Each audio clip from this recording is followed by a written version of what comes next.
Sarah Martinez had always known that being a medic in Fallujah meant living on the edge of death every single day. The dusty streets of this Iraqi city had become a graveyard for too many American soldiers, and as she checked her medical supplies, that scorching morning in 2004, she could feel the weight of responsibility pressing down on her shoulders like the desert heat. At 26 years old, Sarah had joined the army not for glory or adventure, but because she wanted to save lives. Growing up in a small town in Texas, she had watched her father struggle as a paramedic, coming home exhausted but satisfied when he had managed to pull someone back from death's door. That same calling had driven her through medical training and eventually to this hellish place where insurgents lurked behind every corner and explosive devices could turn any routine patrol into a nightmare. The morning started like any other in their forward operating base. Sarah was part of Alpha Company, a unit that had been stationed in Fallujah for 8 months. They had learned to read the city's moods, to sense when the streets felt too quiet or when the local children disappeared from their usual playing spots. Today felt different, though she couldn't quite put her finger on why. The air seemed heavier, charged with an electricity that made the hair on her arms stand up. Her squad leader, Sergeant Mike Rodriguez, had briefed them on their mission. They were to escort a convoy delivering medical supplies to a clinic on the eastern side of the city. Intelligence reports suggested the route was relatively safe, but everyone knew that in Fallujah, safety was always an illusion. Sarah packed extra bandages, morphine, and blood-clotting agents, her hands moving with the practiced efficiency of someone who had patched up too many wounded soldiers. As their Humvee rolled through the checkpoint and into the maze of narrow streets, Sarah watched the buildings slide past through her reinforced window. Many showed the scars of previous battles, with bullet holes decorating walls like deadly constellations. Children sometimes waved from doorways, but today the streets seemed unusually empty. Even the stray dogs that usually scavenged through garbage piles were nowhere to be seen. The convoy consisted of 4 vehicles carrying 12 soldiers total. Sarah rode in the third Humvee with Rodriguez and 2 other soldiers, Private Johnson, a young man from Ohio who still flinched at every loud noise, and Corporal Williams, a veteran who had already served 2 tours and had developed the 1,000-yard stare that came with seeing too much combat.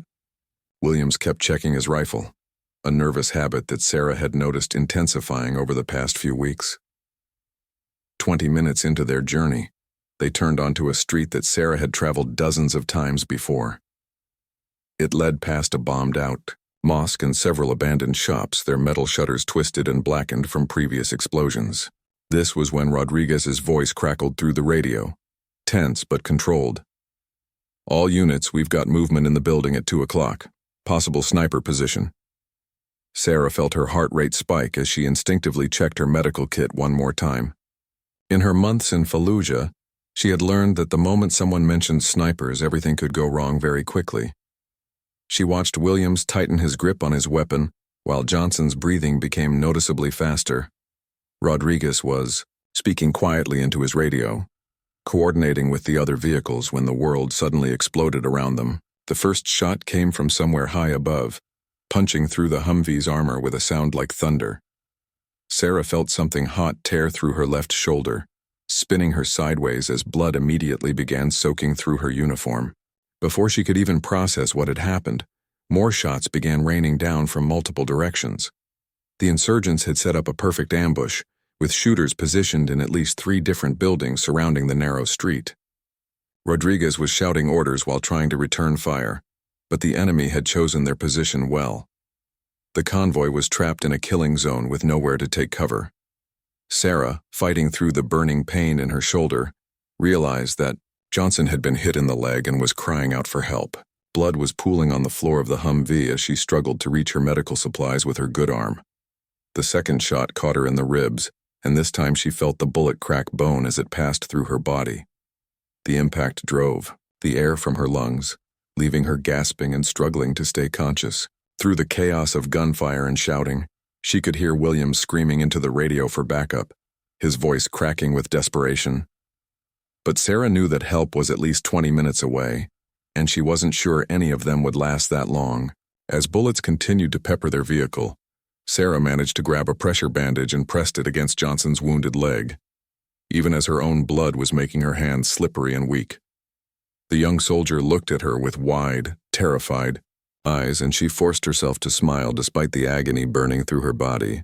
"You're going to be okay," she whispered, though she wasn't sure she believed it herself. Outside their armored vehicle, the battle for their lives had only just begun. The ambush intensified as Sarah watched Rodriguez slump forward against the steering wheel, blood trickling from a head wound that had knocked him unconscious. Williams immediately grabbed the wheel, trying to steer their damaged vehicle toward what little cover they could find behind a concrete barrier. But the insurgents had planned this attack perfectly, positioning themselves to create an inescapable trap. The third bullet found Sarah in her abdomen, tearing through muscle and organs with devastating force. She doubled over, gasping as warm blood filled her mouth, but her training kicked in even as her body began shutting down. Johnson was still conscious, but losing blood fast from his leg wound. She knew she had to keep pressure on his injury, even if it meant ignoring her own rapidly deteriorating condition. Through the cracked windshield, Sarah could see muzzle flashes coming from at least 4 different windows in the surrounding buildings. The insurgents had turned this narrow street into a shooting gallery, and her convoy was trapped in the middle. Williams was trying to coordinate with the other vehicles over the radio, but static and gunfire made communication nearly impossible. She could hear the panic in his voice as he realized their situation was becoming hopeless. The 4th shot shattered her left arm, sending fragments of bone and metal through her bicep. Sarah bit down hard on her lip to keep from screaming, tasting blood as she fought to stay conscious. The medical supplies scattered across the floor of the Humvee as she struggled to maintain pressure on Johnson's leg with her remaining good hand. Every breath felt like knives cutting through her chest, but she refused to let the young soldier see her pain. Williams managed to get their vehicle behind a low wall, but the cover was minimal and bullets continued to chip away at the concrete around them. Sarah could hear the distinctive crack of AK-47 rounds mixed with the deeper boom of larger caliber sniper rifles. The insurgents were using multiple weapon types, suggesting this was a well-planned operation rather than an opportunistic attack. The 5th bullet caught her in the right thigh, spinning her around inside the cramped vehicle. Blood splattered across the windows as Sarah felt her leg go numb below the knee. Through gritted teeth, she managed to apply a tourniquet to her own leg, using a strip torn from her uniform. The pain was becoming overwhelming, but she knew that bleeding out would help nobody. Rodriguez stirred briefly, mumbling something incoherent before losing consciousness again. Williams glanced back at Sarah and Johnson, his face pale with shock at the amount of blood covering the back seat. "How bad is it?" he shouted over the gunfire. Sarah tried to answer but only managed to cough up more blood. She held up her hand with fingers spread, indicating she had been hit 5 times, then pointed to Johnson to show he needed immediate evacuation. The 6th shot came through the door beside her, grazing her skull and leaving a burning furrow along her scalp. Sarah's vision went white for several seconds, and when it cleared, she found herself lying across Johnson's legs.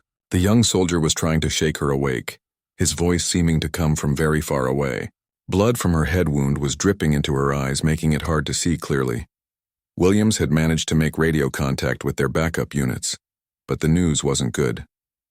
The other vehicles in their convoy were also pinned down, and it would be at least 30 minutes before reinforcements could fight their way through to reach them. Sarah knew she didn't have 30 minutes. Her body was going into shock, her hands shaking uncontrollably as her blood pressure dropped.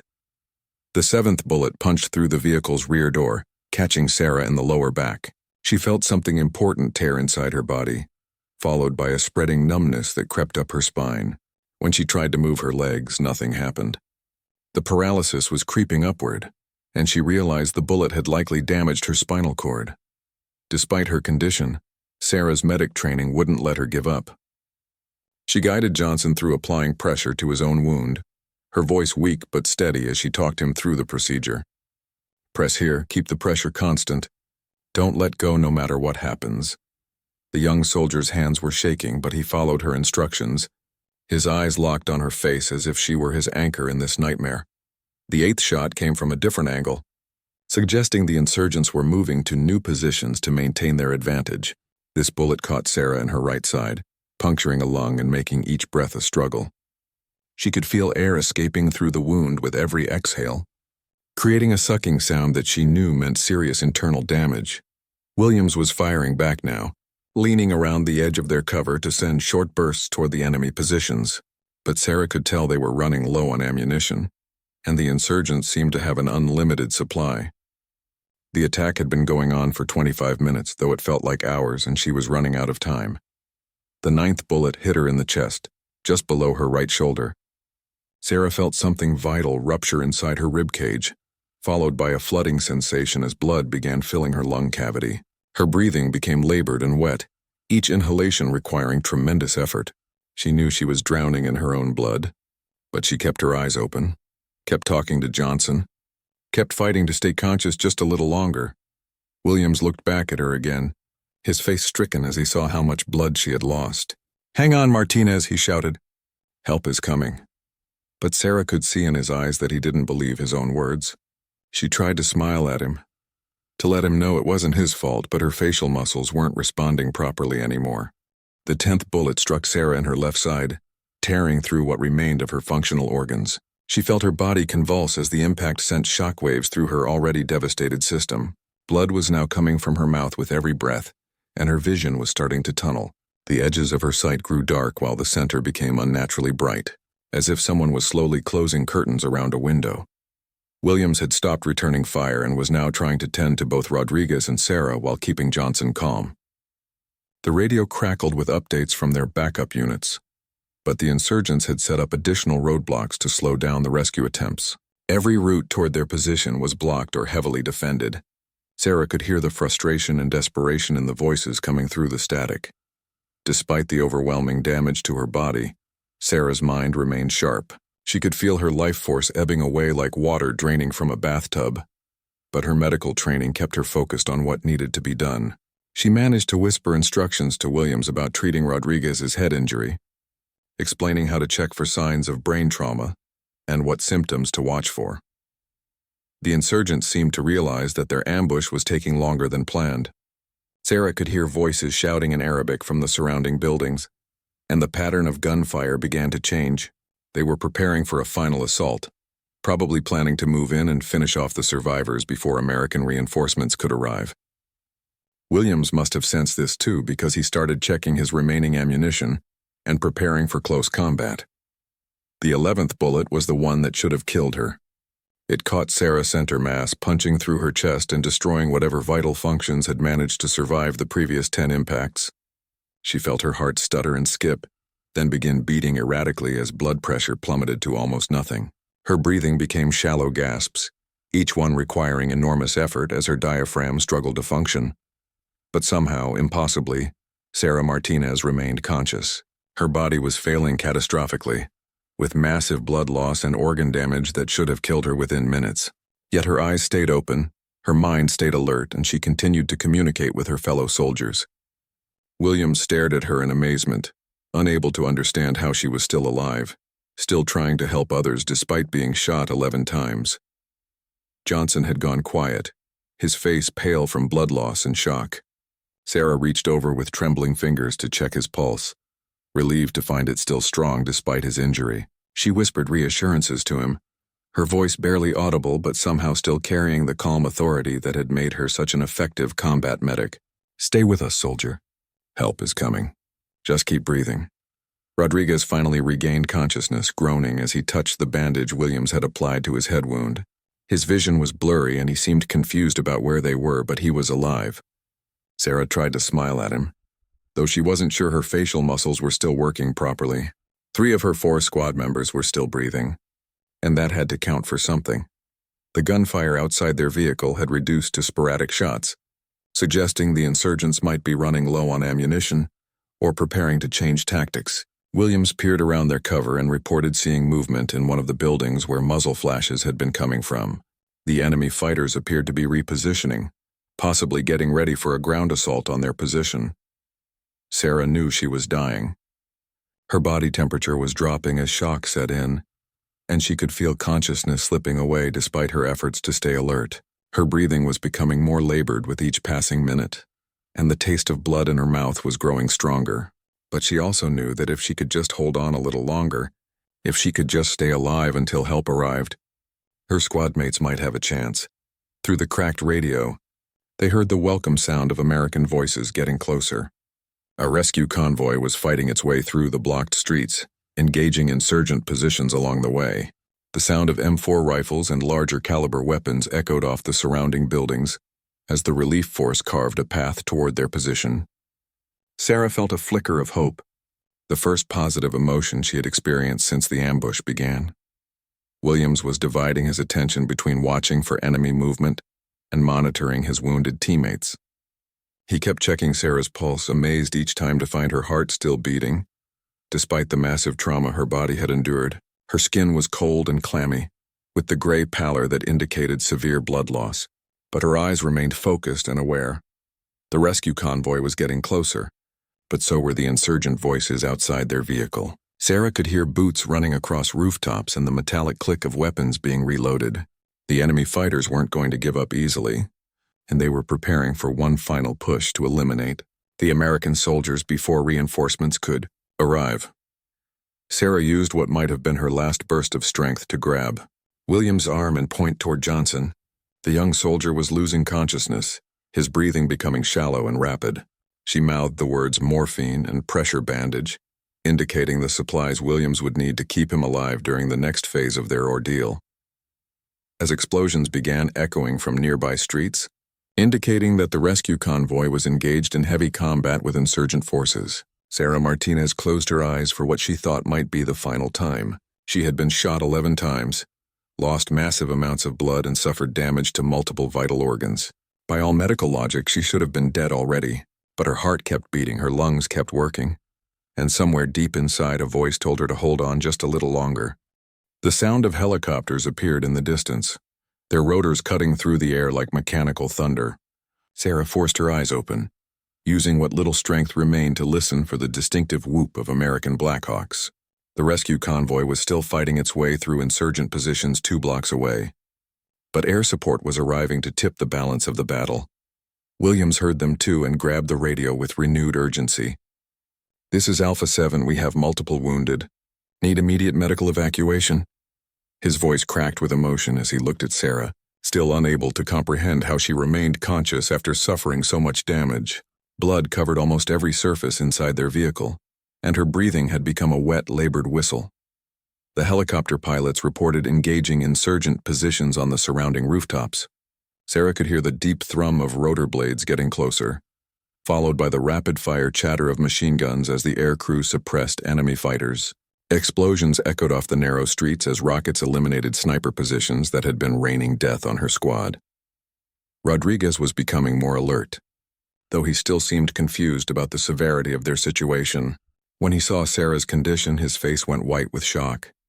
She had been his medic for 8 months, patching up wounds and saving lives throughout their deployment. Now she was the one who needed saving, and there wasn't anything he could do except watch her fight for every breath. Johnson stirred weakly, his eyes fluttering open as the morphine Sarah had guided Williams to administer began wearing off. The bullet wound in his leg had stopped bleeding thanks to the tourniquet, but he had lost significant blood and needed immediate surgery.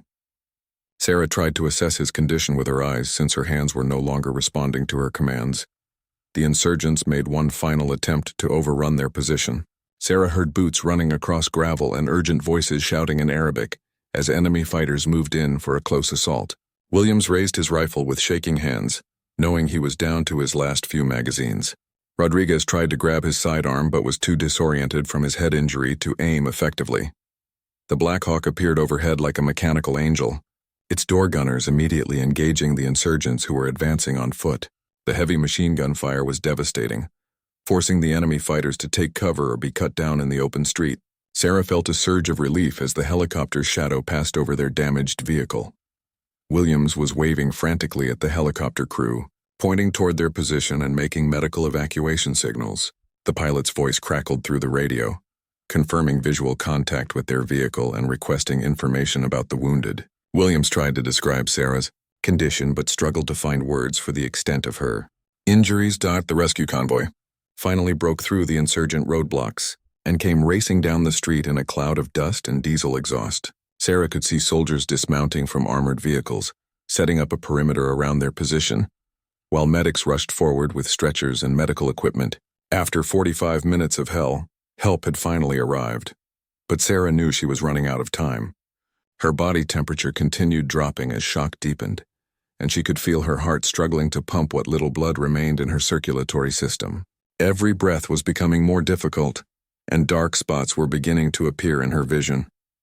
She had held on this long through sheer determination, but even willpower had limits. The first medic to reach their vehicle was Sergeant Lisa Park, a trauma specialist who had seen plenty of combat casualties during her 2 tours in Iraq. When she looked inside and saw Sarah's condition, her professional composure cracked for just a moment. 11 bullet wounds, massive blood loss, and signs of multiple organ failure. By every medical standard she knew, this soldier should have been dead already. Park immediately called for additional medical personnel and began triaging the wounded. Johnson needed surgery but was stable enough for transport. Rodriguez had a concussion but was walking and talking. Sarah was the priority, requiring immediate advanced life support during evacuation to have any chance of survival. But even as Park worked to stabilize her vital signs, she wondered if they were already too late. The helicopter crew had cleared a landing zone 50 meters away, and stretcher bearers were running toward their position. Sarah watched the activity around her with detached fascination, as if observing someone else's medical emergency. Her mind was still sharp despite her body's catastrophic condition, and she found herself evaluating the rescue procedures with professional interest. Williams helped load Johnson onto the first stretcher, the young soldier conscious enough to squeeze Sarah's hand before being carried away. Rodriguez walked to the landing zone under his own power, though 2 medics stayed close in case his head injury caused him to collapse. That left Sarah as the last to be evacuated, lying in a pool of her own blood while Park worked frantically to keep her alive. The litter team approached their vehicle with a specialized trauma stretcher designed for critically wounded soldiers. Sarah tried to help them position her body for transport, but her limbs wouldn't respond to mental commands anymore. She could only lie still and trust that these strangers would handle her broken body with care during the trip to the helicopter. As they lifted her onto the stretcher, Sarah caught sight of the bullet holes that had torn through their vehicle's armor. 11 separate impact points marked where insurgent rounds had found their target. She had absorbed almost every shot meant for her entire squad, her body acting as a shield that had kept her fellow soldiers alive.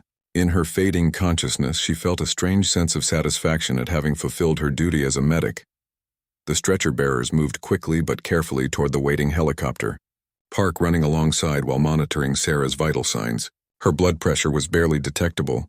Her pulse was weak and irregular, and her breathing required constant assistance. Every medical indicator suggested she should have died 20 minutes ago, yet she remained conscious and aware, still fighting to survive against impossible odds. The helicopter lifted off from the improvised landing zone in a whirlwind of dust and rotor wash. Inside the medical bay, Sergeant Park and her team worked with desperate efficiency to keep Sarah alive during the 15-minute flight to the trauma center.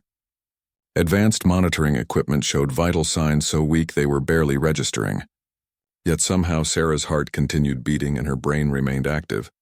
Park had started 2 IV lines and was pushing blood products and medications to support Sarah's failing cardiovascular system. The flight medic assisted with breathing support, while a 3rd team member documented her injuries for the trauma surgeons who would be waiting at the hospital.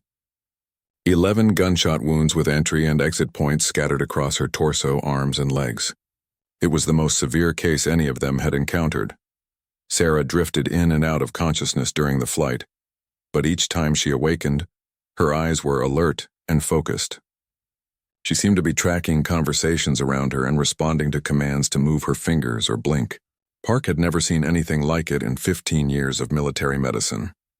This soldier should have been comatose or dead, not trying to communicate with her rescuers. The trauma center at the American base appeared ahead, a cluster of medical buildings surrounded by defensive barriers and guard towers. Sarah could see the helicopter landing pad through the aircraft's small window, with teams of surgeons and nurses already assembled and waiting for their arrival. She realized this might be her last conscious moment, and she tried to form words to thank the medics who had saved her life. Park leaned close to Sarah's face as the helicopter settled onto the landing pad. "What are you trying to say, soldier?" Sarah's lips moved soundlessly for several seconds before she managed to whisper, "Tell my squad they did good. Tell them it wasn't their fault." Her voice was barely audible over the rotor noise, but Park heard every word and nodded. squeezing Sarah's hand in response. The trauma team swarmed the helicopter as soon as the wheels touched down. Sarah found herself surrounded by doctors and nurses, who immediately began assessing her condition while transferring her to a hospital gurney. She heard medical terminology being shouted back and forth as they wheeled her rapidly toward the operating room. Terms like massive hemorrhage and multiple organ involvement that she recognized from her own medical training. Dr. Michael Chen, the chief trauma surgeon, took one look at Sarah's chart and shook his head in disbelief. 11 gunshot wounds, massive blood loss, probable damage to liver, spleen, lungs, and spine. Her blood pressure was so low it was barely sustaining life, and she had lost over half her total blood volume. Yet she was conscious, responsive, and had somehow survived 48 minutes from injury to arrival at the hospital. In the operating room, Sarah looked up at the bright surgical lights and the masked faces surrounding her table. She could feel multiple hands working on her body, starting new IV lines, attaching monitoring devices, and preparing for emergency surgery. The anesthesiologist leaned over her, explaining that they were going to help her sleep while the surgical team repaired her injuries.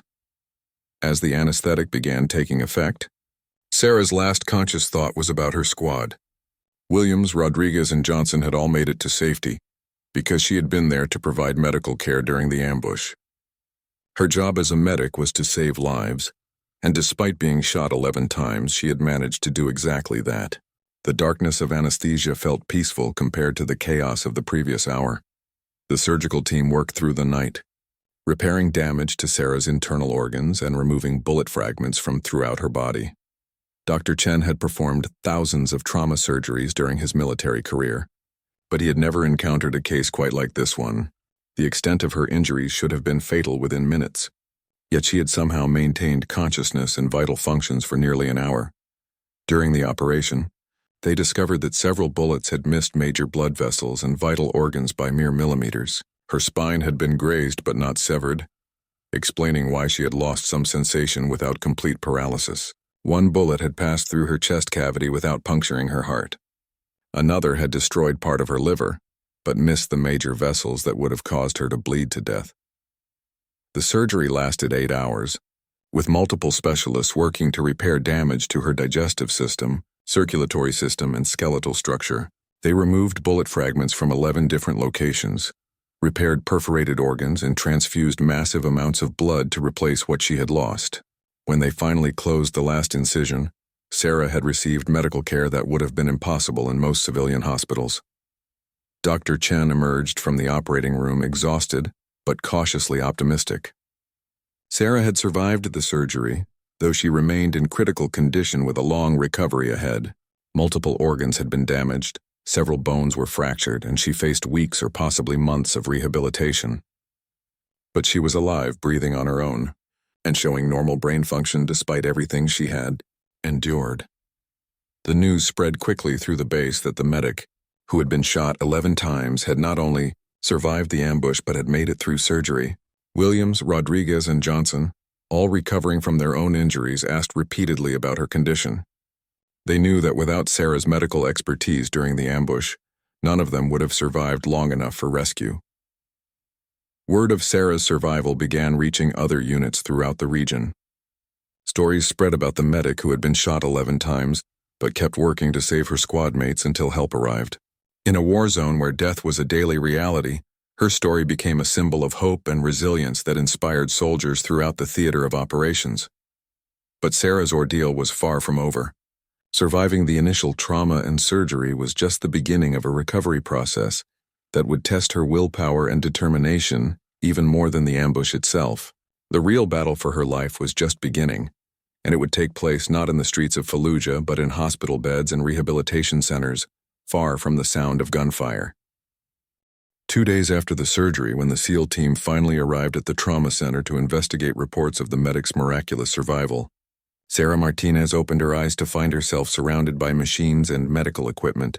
The beeping of monitors and hiss of ventilators created a rhythm that was oddly comforting after the chaos of combat. She was alive, though her body felt like it belonged to someone else.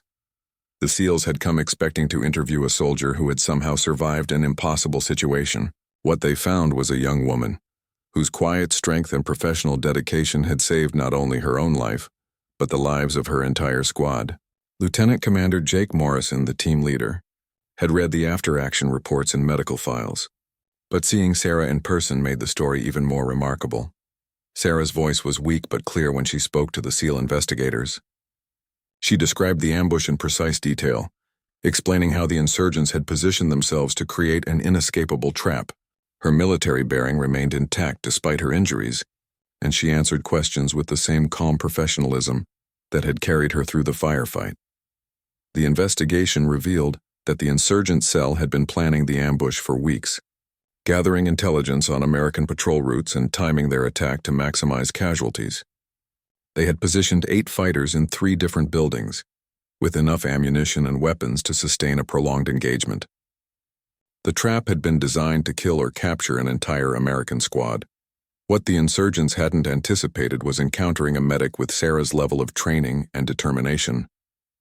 Despite being shot 11 times, she had continued providing medical care to her wounded teammates, keeping them alive long enough for rescue forces to arrive. Her actions had disrupted the enemy's plan and prevented what could have been a devastating propaganda victory for the insurgency. The SEAL team spent 3 days interviewing Sarah, her squad mates, and the medical personnel who had treated her. They documented every detail of the ambush, the rescue operation, and the medical procedures that had saved her life. Their report would become part of military medical training, used to teach future medics about trauma care under extreme conditions. Williams, Rodriguez, and Johnson visited Sarah every day during their own recovery periods. They brought news from their unit and updates about the ongoing operations in Fallujah. The guilt they felt about her injuries was evident, but Sarah consistently redirected their gratitude toward the soldiers who had risked their lives to rescue them. She saw herself as simply doing her job, though everyone else recognized her actions as extraordinary. Dr. Chen explained to Sarah that her recovery would be measured in months rather than weeks. Several of her injuries had caused permanent damage that would require ongoing medical care and rehabilitation. She would likely walk again, though with some limitations. Her left arm would never regain full function. But considering the alternative, these were small prices to pay for survival. The story of the medic who survived 11 gunshot wounds began spreading beyond military circles. News reporters requested interviews, and military officials discussed using her story for recruitment and morale purposes. Sarah politely declined most requests, preferring to focus on her recovery and eventual return to duty. She had never sought attention and felt uncomfortable being treated as a hero. Physical therapy began 3 weeks after the surgery, with Sarah working to regain strength and mobility in her damaged limbs. The process was frustrating and often painful, but she approached it with the same determination she had shown during the ambush. Every small improvement felt like a victory over the insurgents who had tried to kill her and her squad. Letters and cards arrived daily from soldiers throughout Iraq and Afghanistan who had heard her story. Many shared their own experiences with combat injuries and recovery, creating a network of support that helped sustain Sarah through the difficult days of rehabilitation. She began writing back to some of them, offering encouragement and advice based on her own experience. 6 months after the ambush, Sarah was medically retired from active duty and returned to the United States for continued treatment. The physical scars were obvious, but the emotional impact of her experience was harder to measure. She struggled with nightmares and anxiety, common symptoms among combat veterans, but found purpose in helping other wounded soldiers navigate their own recoveries. The medals and commendations that followed meant less to Sarah than the knowledge that Williams, Rodriguez, and Johnson had all returned safely to their families. She had joined the army to save lives, and despite being shot 11 times in the deadliest city in Iraq, she had accomplished that mission. The cost had been high, but the outcome justified everything she had endured. Years later, Sarah would work as a trauma counselor for veterans, using her experience to help others cope with combat injuries and PTSD. Her story became part of military medical training, teaching new medics about courage under fire and the importance of never giving up. The ambush in Fallujah had lasted less than an hour, but its impact would influence military medicine for generations. The insurgent cell that had planned the ambush was eventually captured or killed by follow-up operations. Their careful plan had failed because they underestimated the determination of one young medic who refused to die. Sarah Martinez had absorbed 11 bullets meant for her entire squad, and lived to tell about it. proving that sometimes survival is simply a matter of refusing to give up when giving up would be easier. In the end, her survival came down to a combination of medical training, physical toughness, and an unshakable commitment to her fellow soldiers. When the SEALs completed their investigation and filed their final report, they concluded that Sarah Martinez represented the best qualities of the American military. She had faced impossible odds and prevailed through skill, courage, and an absolute refusal to abandon her duty, even when that duty nearly cost her everything.